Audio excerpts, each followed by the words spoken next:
ಸ್ವಾಗತ. ನಮಸ್ತೆ ಮೇಡಮ್. ಈಗ ಈ ತಂಬಾಕು ಬ್ಯಾನ್ ಮಾಡ್ತೀವಿ ಅಥವಾ ಗುಟ್ಕಾ ಬ್ಯಾನ್ ಮಾಡ್ತೀವಿ ಅನ್ನೋದು ಇವತ್ತು ನೆನ್ನೆ ಮಾತಲ್ವೇ ಅಲ್ಲ. 2013-14 ಹಂಗೆ ಮಾಡಿದ್ರು, ಸ್ವಲ್ಪ ದಿನ ಆಮೇಲೆ ವಾಪಸ್ ತಗೋಬಿಟ್ರು ಬಿಡಿ. ಪದೇ ಹಿಂಗೆ ಬ್ಯಾನ್ ಮಾಡ್ತೀವಿ ಅಂತ ತಂದಾಗ ಅಡಿಕೆ ಬೆಳೆಯವ್ರು ನಿಮ್ಗೆ ಭಯ ಆಗುತ್ತಾ? ಹೌದು. ಮಾತಾಡಿ. ಈಗ ಗುಟ್ಕಾ ನಿಷೇಧ ಮಾಡಿರೋದು ಆರೋಗ್ಯದ ಸಾರ್ವಜನಿಕರ ಆರೋಗ್ಯದ ಮೇಲೆ ಪರಿಣಾಮ ಬೀಳ್ತತೆ ಅಂತೇಳಿ ಇದಕ್ಕೆ ನಾವು ಕೂಡ ಸ್ವಾಗತ ಮಾಡ್ತೀವಿ. ಜನರ ಮೇಲೆ ಆರೋಗ್ಯವನ್ನು ಇಷ್ಟೊಂದು ಕಾಳಜಿಯಿಂದ ಸರ್ಕಾರ ವಹಿಸ್ಕೊಂತೈತೆ ಅಂದ್ರೆ ಇದಕ್ಕೆ ನಾವೆಲ್ಲರೂ ಕೂಡ ಸ್ವಾಗತ ಮಾಡ್ಲೇಬೇಕು. ಆದ್ರೆ ಗುಟ್ಕಾ ಒಂದ್ರಿಂದಲೇ ಕ್ಯಾನ್ಸರ್ ಬರ್ತತೆ ಅನ್ನೋದು ಕಲ್ಪನೆ ತಪ್ಪಾಗಿದೆ ಅವ್ರದ್ದು. ಈಗ ಬೆಳಿಗ್ಗೆ ಎದ್ದು ಅಡಿಗೆ ಮಾಡೋ ಎಣ್ಣೆಯಿಂದ ಕುಡ್ದು ಇವತ್ತು 80% ಮಿನರಲ್ ಆಯಿಲ್, 20% ಮಾತ್ರ ಅದರಲ್ಲಿ ಎಣ್ಣೆ ಅಂಶ ಇರುತ್ತೆ. ಅಂತ ಎಣ್ಣೆ ತಿಂದು ಕ್ಯಾನ್ಸರ್ ಬರ್ತಾ ಇದೆ, ಸಿಗರೇಟ್ ನಿಂದ ಬರ್ತಾ ಇದೆ. ಆಮೇಲೆ ಎಣ್ಣೆ ಕುಡಿದು ಲಿವರ್ ತೂತ್ ಬಿದ್ದು ಎಷ್ಟೋ ಜನ ಸತ್ತೋಗಿದ್ದಾರೆ, ಬಹಳ ಜನ ಸಾಯ್ತಾ ಇದ್ದಾರೆ. ಇದಷ್ಟು ಕೂಡ ಬ್ಯಾನ್ ಮಾಡಿದಾಗ ನಾವು ಗುಟ್ಕಾನ ಬ್ಯಾನ್ ಅನ್ನ ಸ್ವಾಗತ ಮಾಡ್ತೀವಿ. ಅಲ್ಲಿವರೆಗೂ ಈಗ ಸುಮಾರು 8 ಜಿಲ್ಲೆ ಸುಮಾರು 60% ಕರ್ನಾಟಕ ರಾಜ್ಯದಲ್ಲೇ ಅಡಿಕೆ ಉತ್ಪಾದನೆ ಆಗ್ತಾ ಇದೆ. ಅದು ಉತ್ತಮವಾದ ಅಡಿಕೆ. ಆಮೇಲೆ ಸುಮಾರು ಈಗ 100-150 ವರ್ಷದಿಂದ ನಮ್ಮ ಅಜ್ಜ ಅಜ್ಜಿಯವರು ಕೂಡ ಈಗೇನ ಪ್ಯಾಕೆಟ್ ಬಂದಿದೆ ಗುಟ್ಕಾ ಅಂತೇಳಿ. ಮುಂಚೆ ಎಸಳು ಉದ್ದ ಬರೋದು ತಂಬಾಕು, ಅದನ್ನು ಅಡಿಕೆ ಎಲೆ ಜೊತೆಗೆ ಹಾಕೊಂಡು 100 ವರ್ಷ ಬದುಕಿದ್ದಾರೆ. ಕ್ಯಾನ್ಸರ್ ಬರ್ತಿರೋದಕ್ಕೆ ಹೆಚ್ಚು ಕೃತಕವಾದ ಏನು ಸೆಕೆಂಡ್ಸ್ ಎಲ್ಲ ಬಂದಿದಾವಲ್ಲ, ದಿನನಿತ್ಯ ಬಳಸುವ ವಸ್ತುಗಳಿಂದ ಕ್ಯಾನ್ಸರ್ ಅತಿ ಹೆಚ್ಚು ಬರ್ತಿದೆ. ಇದನ್ನು ಕೂಡ ಸರ್ಕಾರ ನಿಲ್ಲಿಸ್ಬೇಕು. ಇದು ನಿಲ್ಲಿಸ್ತಲೇ ಗುಟ್ಕಾ ನಿಷೇಧ ಮಾಡೋದು ನಮ್ಮ ವಿರೋಧ ಇದೆ. ಯಾಕೆಂದ್ರೆ ನೀವು ಕೇಳ್ತಾ ಇರೋದು ಹಿಂಗ ಅಡಿಕೆಯಿಂದ ಮಾತ್ರ ಅಥವಾ ತಂಬಾಕಿಂದ ಮಾತ್ರ ಬರಲ್ಲ ಕ್ಯಾನ್ಸರ್ ಅನ್ನೋದು. ಪ್ರತಿನಿತ್ಯ ನಾವು ಬಳಸೋ ಆಹಾರ ಪದಾರ್ಥದಲ್ಲೂ ಕೆಮಿಕಲ್ ಮಿಕ್ಸ್ ಆಗ್ತದೆ, ಕ್ಯಾನ್ಸರ್ ಬರ್ತದೆ. ಅದನ್ನೆಲ್ಲ ಬ್ಯಾನ್ ಮಾಡ್ತೀರಾ? ಹಂಗಾದ್ರೆ ಬರೀ ಇದನ್ನ ಯಾಕೆ ಟಾರ್ಗೆಟ್ ಮಾಡ್ತಾ ಇದೀರಿ ಅಂತ ಕೇಳೋದಾ ನೀವು? ಮೇಡಮ್, ಈಗ ತರಕಾರಿಗೆ ಎಷ್ಟೊಂದು ಮೆಡಿಸಿನ್ಗಳು ಹೊಡಿತಾ ಇದೀವಿ. ಈಗ ಎಲ್ಲಾ ಕೂಡ ಪ್ರತಿಯೊಂದು ಹಸುವಿನ ಹಾಲಿನಿಂದ ಕೂಡ ಬರ್ತಾ ಇದೆ. ಹಸುವಿನ ಹಾಲು ಮೇವಿನಿಂದ ವಿಷ ಬಂದು ಆ ಹಾಲಿನಿಂದ ಕೂಡ ಇವತ್ತು ಆರೋಗ್ಯದ ಮೇಲೆ ಪರಿಣಾಮ ಬೀಳ್ತಾ ಇದೆ. ಹಾಗಾದ್ರೆ ಅಷ್ಟು ಬ್ಯಾನ್ ಮಾಡ್ಬಿಡ್ಲಿ. ಈಗ ಎಣ್ಣೆ ನಿಷೇಧ ಮಾಡಿದ್ರೆ ಸರ್ಕಾರ ನಡೆಯೋದಿಲ್ಲ ಅಂತೇಳಿ ಅವ್ರಿಗೆ ಗೊತ್ತಾಗಿದೆ. ಅಡಿಕೆ ನಿಷೇಧ ಮಾಡ್ಬಿಟ್ರೆ ಇಷ್ಟಾಕಂದ್ ರೈತರು. ಹಾಗಾಗಿ ಪ್ರತಿಯೊಂದು ಇವ್ರಿಗೆ ನಾವು ಸ್ವಾಗತ ಮಾಡ್ಬೇಕು ಅಂದ್ರೆ ಇದು ಅಷ್ಟು ಕೂಡ ಬ್ಯಾನ್ ಮಾಡ್ಲಿ. ನಾವು ಕೂಡ ಇದಕ್ಕೆ ಸ್ವಾಗತ ಬೆಂಬಲಿಸ್ತೀವಿ. ಇಲ್ಲ ಅಂದ್ರೆ ನಾವ್ ಇದ್ರ ತೀವ್ರವಾದ ಹೋರಾಟ, ಏನ್ ಡೆಲ್ಲಿಯಲ್ಲಿ ಹೋರಾಟ ಆಯ್ತಲ್ಲ ಆ ರೀತಿ ಹೋರಾಟ ಮಾಡ್ಬೇಕಾಗುತ್ತೆ. ಬರ್ತೀನಿ ನಾನು ನಿಮ್ಮ ಹತ್ರ. ಮಹಾಂತೇಶ್ ಶೆಟ್ಟಿ ಅವರೇ, ಈ ಬ್ಯಾನ್ ವಿಚಾರದಲ್ಲಿ ಯಾಕೆ ಗೊಂದಲ? ಒಬ್ರು ನಾವು ಆದೇಶ ಹೊರಡಿಸಿದೀವಿ ಅಂತಾರೆ ಮಿನಿಸ್ಟ್ರು ಖಾದರ್ ಅವರು, ಸಿಎಂ ನಾನು ಆದೇಶ ವಾಪಸ್ ತಗೊಳ್ತೀವಿ ಅಂತಾರೆ. ಯಾಕೆ ಇಷ್ಟೊಂದು ಗೊಂದಲ?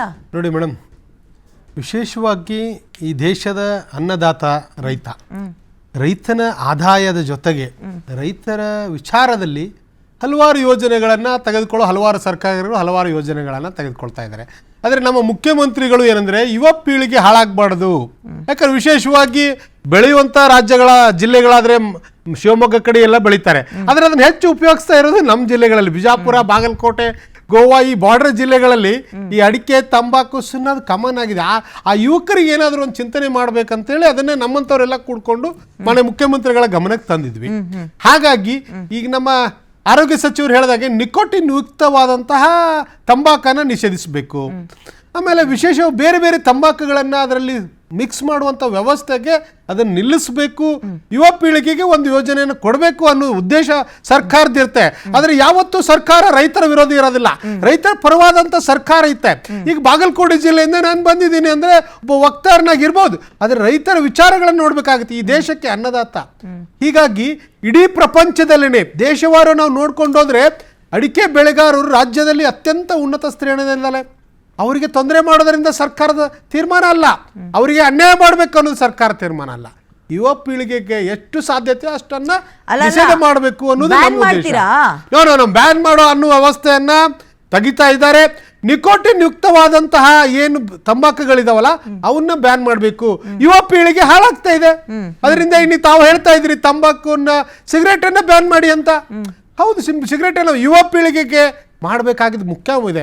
ಮತ್ತು ಆಹಾರ ಪದಾರ್ಥಗಳಲ್ಲಿಯೂ ಸಹ ನಮ್ಮ ಅಡಿಕೆ ಬೆಳೆಗಾರರು ರಾಜು ಅಣ್ಣವ್ರು ಭಾಳ ಚೆನ್ನಾಗಿ ಹೇಳಿದರು. ಇಡೀ ಎಲ್ಲ ಬೆಳೆಗಳಲ್ಲಿ ವಿಷಮುಕ್ತವಾದ ಸೇರ್ತಾ ಇದೆ. ಪ್ರತಿಯೊಂದಕ್ಕೂ ನಾವು ಕೆಮಿಕಲ್ ಅನ್ನು ಹೊಡಿತಾ ಇದ್ವಿ. ಒಂದು ಕೊತ್ತಂಬರಿ ಸೊಪ್ಪಿಗೂ ಸಹ ಕೆಮಿಕಲ್ ಅನ್ನು ಹೊಡಿತಾ ಇದೆ. ಬೆಂಗಳೂರಲ್ಲಿ ನಾವು ನೋಡ್ತಾ ಇದ್ದೆ, ಕೊತ್ತಂಬರಿ ಬಾಡೋಗಿದ್ರೆ ಅದನ್ನ ನೀರಲ್ಲಿ ಎದ್ದಿದ್ರೆ ಅದು ಫ್ರೆಶ್ ಆಗುತ್ತೆ. ಅಂತ ವ್ಯವಸ್ಥೆ ಆಗಿದೆ. ಎಲ್ಲನೂ ಬ್ಯಾನ್ ಆಗ್ಬೇಕು. ಅಂದ್ರೆ ಆರೋಗ್ಯ ಮುಕ್ತವಾದ ರಾಜ್ಯಕ್ಕೆ, ರೈತರ ಬೆಳೆಗಾರರಿಗೆ, ಯುವಕರಿಗೆ, ಈ ದೇಶಕ್ಕೆ ಬ್ಯಾನ್ ವಿಷಯದಲ್ಲಿ ಯಾಕೆ ಕನ್ಫ್ಯೂಷನ್ ಇದೆ ಕಾಂಗ್ರೆಸ್ ನಲ್ಲಿ ಹೇಳ್ರಿ? ಆರೋಗ್ಯ ಸಚಿವರು ಮಾಡ್ತೀವಿ ಅಂತೀರಿ, ಅವ್ರು ವಾಪಸ್ ತಗೊಳ್ತೀವಿ ಅಂತಾರೆ. ರೈತರು ಕೇಳಿಸ್ಕೊಂಡವ್ರು ಮತ್ತೆ ಅದನ್ನ ಅಭ್ಯಾಸ ಮಾಡ್ಕೊಂಡಿರೋ ಜನ ಏನಾಗ್ಬೇಕು ಹೇಳಿ? ಒಂದು ಡಿಸಿಷನ್ ಯಾಕೆ ಸ್ಟಿಕ್ ಆನ್ ಆಗಲ್ಲ ನೀವು? ಆಗತ್ತೆ. ಈಗ ಸೆಷನ್ ನಡೀತಾ ಇದೆ. ಇನ್ನು 2-3 ದಿವಸದಲ್ಲಿ ರಾಜ್ಯದ ಮುಖ್ಯಮಂತ್ರಿಗಳು ಈಗಾಗಲೇ ಹೇಳಿದ್ದಾರೆ, ಅಡಿಕೆ ಬೆಳೆಗಾರರಿಗೂ ಅನ್ಯಾಯ ಆಗ್ಬಾರ್ದು.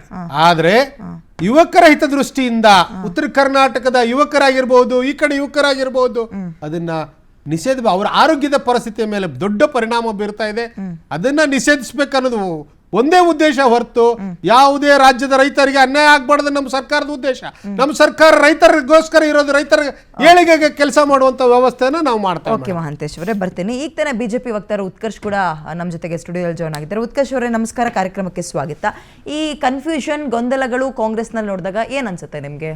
ಅಲ್ಲ, ನಗೆಪಾಟ್ಲಿನ ವಿಚಾರ. ಯಾಕಂದ್ರೆ ಕೋಆರ್ಡಿನೇಷನ್ ಇಲ್ಲ ಅಂತ ಬಹಳ ಸ್ಪಷ್ಟವಾಗಿ ಗೊತ್ತಾಗುತ್ತೆ. ಯಾಕಂದ್ರೆ ಡಿ.ಕೆ. ಶಿವಕುಮಾರ್ ಅವರೇ ಮುಖ್ಯಮಂತ್ರಿಗಳು ಹೇಳ್ತಾರೆ, ನನ್ನ ಗಮನಕ್ಕೆ ಬರ್ದೇನೆ ಅಧಿಕಾರಿಗಳು ತಂಬಾಕು ನಿಷೇಧ ಮಾಡಿರ್ತಕ್ಕಂಥದ್ದು ಎಲ್ಲೋ ಒಂದ್ ಕಡೆ ಹಾಸ್ಯಾಸ್ಪದ. ಯಾಕಂದ್ರೆ ಯಾರು ಈ ರಾಜ್ಯವನ್ನ ನಡೆಸ್ತಾ ಇರ್ತಕ್ಕಂಥ ಡಿ.ಕೆ. ಶಿವಕುಮಾರ್ ಮುಖ್ಯಮಂತ್ರಿಗಳಿಗೆ ಸ್ಟೇಟ್ಮೆಂಟ್ ಅನ್ನು ಕೊಟ್ಟಾಗ ಅವ್ರಿಗೆ ಎಷ್ಟರ ಮಟ್ಟಿಗೆ ಆಡಳಿತದ ಮೇಲೆ ಹೋಲ್ಡ್ ಇದೆ ಅನ್ನೋದು ಗೊತ್ತಾಗುತ್ತೆ. ಆಮೇಲೆ ವಿಶೇಷವಾಗಿ ನಮ್ಮೆಲ್ಲರಿಗಿಂತ ನೀವು ಮಲೆನಾಡು ಭಾಗದವರು ಅಡಿಕೆಗೆ ಏನು ಮಹತ್ವ ಇದೆ ಅನ್ನೋದು ನಿಮಗೆ ಚೆನ್ನಾಗಿ ಗೊತ್ತಿರುತ್ತೆ.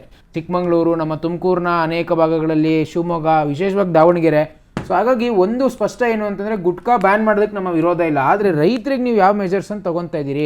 ಈಗ ರೈತರು ಬೆಳೀತಕ್ಕಂಥ ಅಡಿಕೆ ಬೆಲೆ ಏನಿದೆ, ಬೆಲೆ ಕರೆಕ್ಟಾಗಿ ಸಿಗ್ತಿದೆಯಾ, ಅಥವಾ ಅವ್ರ ಮಾರುಕಟ್ಟೆ ಬೆಲೆ ಕಮ್ಮಿ ಆಗ್ದಂಗೆ, ಅವ್ರಿಗೆ ಸಿಗಬೇಕಾದಂಥ ಸವಲತ್ತುಗಳು ಕಮ್ಮಿ ಆಗ್ದಂಗೆ ನೀವು ಗುಟ್ಕಾವನ್ನ ಬ್ಯಾನ್ ಮಾಡಿದ್ರೆ ನಮ್ಮ ಯಾವ ವಿರೋಧ ಇಲ್ಲ. ಆದ್ರೆ ನೀವು ರೈತರ ವಿಚಾರಗಳನ್ನ ಪಕ್ಕಕ್ಕಿಟ್ಟು ನೀವು ಗುಟ್ಕಾವನ್ನ ಸುಮ್ಮನೆ ಏನೋ ಘೋಷಣೆ ಮಾಡಬೇಕು ಅಂತ ಮಾಡ್ಬಿಟ್ರೆ ಆ ರೀತಿ ಆಗೋದಿಲ್ಲ. ಖಂಡಿತವಾಗ್ಲೂ ರೈತರು ಈಗಾಗಲೇ ನಮ್ಮ ರೈತ ನಾಯಕರು ಹೇಳ್ದಂಗೆ ಮುಂದಿನ ದಿನಗಳಲ್ಲಿ ಬಹಳ ದೊಡ್ಡ ಮಟ್ಟದಲ್ಲಿ ಹೋರಾಟಗಳನ್ನು ಮಾಡಬೇಕಾಗುತ್ತೆ. ಸೊ ರೈತರ ಹಿತಾಸಕ್ತಿಯನ್ನ ಕಾಪಾಡಿಕೊಂಡು ಯಾವ ಮೆಜರ್ಸ್ ಅನ್ನು ತಗೊಂಡಿದ್ದೀರಿ, ಆ ನಂತರ ಗುಟ್ಕಾ ಬ್ಯಾನ್ ಮಾಡಿ, ತಪ್ಪೇನಿಲ್ಲ. ಆಮೇಲೆ ಮಹಾಂತೇಶ್ ಶೆಟ್ಟಿ ಅವ್ರು ಹೇಳಿದ್ರು, ಈಗ ನೀವು ಗುಟ್ಕಾ ನೀವು ಅಡಿಕೆ ಇಲ್ಲಿ ಬೆಳಿತೀರಿ, ಉಪಯೋಗಿಸೋದು ನಾವು ಅಂತ. ಖಂಡಿತವಾಗ್ಲೂ ಸ್ವಲ್ಪ ಅವೇರ್ನೆಸ್ ಅವ್ರು ಮಾಡ್ಲಿ, ಉತ್ತರ ಕರ್ನಾಟಕದಲ್ಲಿ ಮಾಡಿ ಅಟ್ಟಿ ಅವರೇ ದಯವಿಟ್ಟು. ನಮಗೂ ವಿಶೇಷವಾಗಿ ಆಸಕ್ತಿ ಇದೆ ಉತ್ತರ ಕರ್ನಾಟಕದ ಬಗ್ಗೆ. ಹಾಗಾಗಿ ಇಂಥ ವಿಚಾರಗಳನ್ನು ತಗೋಬೇಕು. ಉತ್ತರ ಕರ್ನಾಟಕದಲ್ಲಿ ಅನೇಕ ಜನ ಹೇಳ್ತಾರೆ, ನಾವು ಪ್ರತ್ಯೇಕ ಉತ್ತರ ಕರ್ನಾಟಕ ಕೊಡಿ, ಇಂಥದಲ್ಲ ಇಂಥ ತಗೋಬೇಕು. ಒಳ್ಳೆ ಪಾಯಿಂಟ್ ಹೇಳಿದ್ರು ಅವರು. ಈ ಗುಟ್ಕಾ ಬ್ಯಾನ್ ಮಾಡುವಂಥದ್ದು ಇಂಥದ್ರ ಬಗ್ಗೆ ಮೆಜರ್ಸ್ ತಗೊಂಡು ಉತ್ತರ ಬ್ಯಾನ್ ಮಾಡ್ಬೇಕಾ ಬೇಡವಾ? ಬ್ಯಾನ್ ಮಾಡ್ಲಿ, ತಪ್ಪೇನಿಲ್ಲ. ಆದ್ರೆ ರೈತರ ಹಿತಾಸಕ್ತಿ, ಈಗ ನೋಡಿ, ಗುಟ್ಕಾ ಅನ್ನೋದನ್ನ ತಯಾರು ಮಾಡೋದೇ ಅಡಿಕೆಯಿಂದ. It is a by product of adike. ಹಂಗಂತ ರೈತರು ತಪ್ಪು ಮಾಡ್ತೀರಂತಲ್ಲ, ಅಡಿಕೆನ ಬೇರೆ ಬೇರೆ ವಿಚಾರಗಳು ಕೂಡ ಉಪಯೋಗಿಸ್ಕೊಳ್ತಾರೆ. ಸೊ ರೈತರಿಗೆ ಯಾವುದೇ ಅವ್ರ ಬೆಲೆ ಕಮ್ಮಿ ಆಗ್ದಂಗೆ, ಮಾರುಕಟ್ಟೆ ಮೇಲೆ ಯಾವುದೇ ರೀತಿಯ ಸಮಸ್ಯೆಗಳಾಗ್ದಂಗೆ ಗುಟ್ಕಾ ಬ್ಯಾನ್ ಮಾಡೋದಕ್ಕೆ ಏನ್ ಮೆಜರ್ಸ್ ತಗೋಬೇಕೋ ತಗೊಂಡ್ಲಿ. ಓಕೆ, ಬರ್ತೀನಿ.